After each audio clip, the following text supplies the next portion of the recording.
Hi everyone, it's Melissa, and today is Monday Mashup. I'm sharing the website Wonderopolis with you.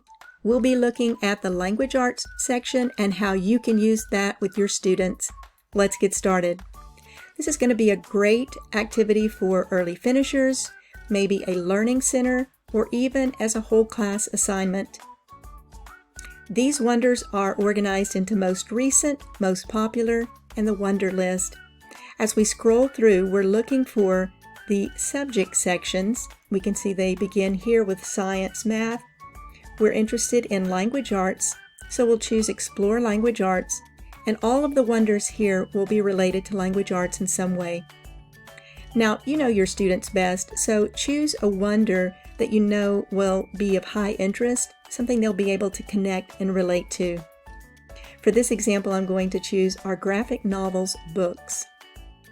You can see the students are presented 3 essential questions. There's a video to watch. After they watch the video, you could have them write a brief summary. You could have them list 3 of the most important facts they learned.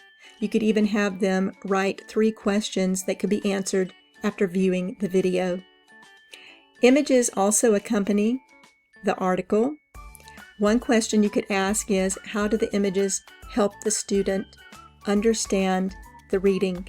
This is a question that comes up on those standardized tests most every time. So they could use these images and describe how it helps the reader understand the information in the article. Let's move on to the nonfiction article itself. So this is great nonfiction reading. It's not very lengthy, so it is manageable in the time that you have in class.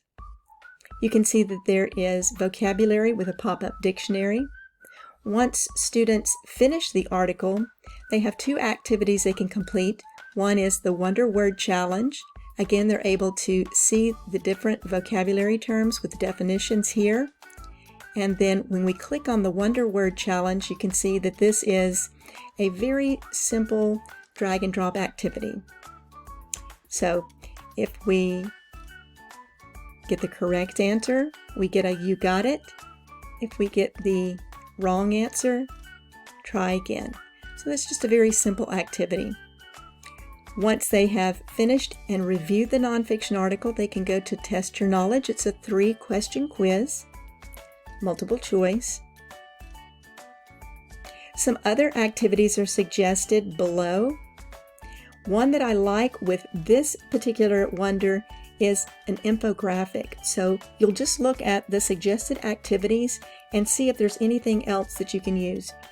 This infographic is a really great way to get students familiar with and working with those graphics and images that are related to the nonfiction articles. Now, this particular article that goes with the infographic is pretty lengthy, so I probably wouldn't even have students worry with reading that. I would use the infographic. This really is an awesome infographic, and I might have students pick one section and write 2 questions that could be answered using the infographic.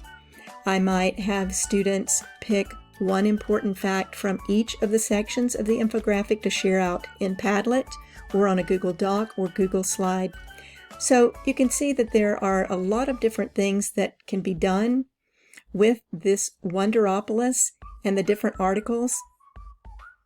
The sources are here. This is a good opportunity to point out that nonfiction articles and articles that have authority and are informational are going to have some kind of reference as to where their information was gained.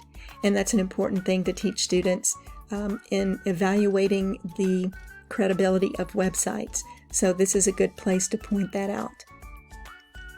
If you have questions about using Wonderopolis, or if you've used Wonderopolis with success in your classroom and have great ideas, please share those out. Hit that comment button, ask your questions, share your thoughts and ideas.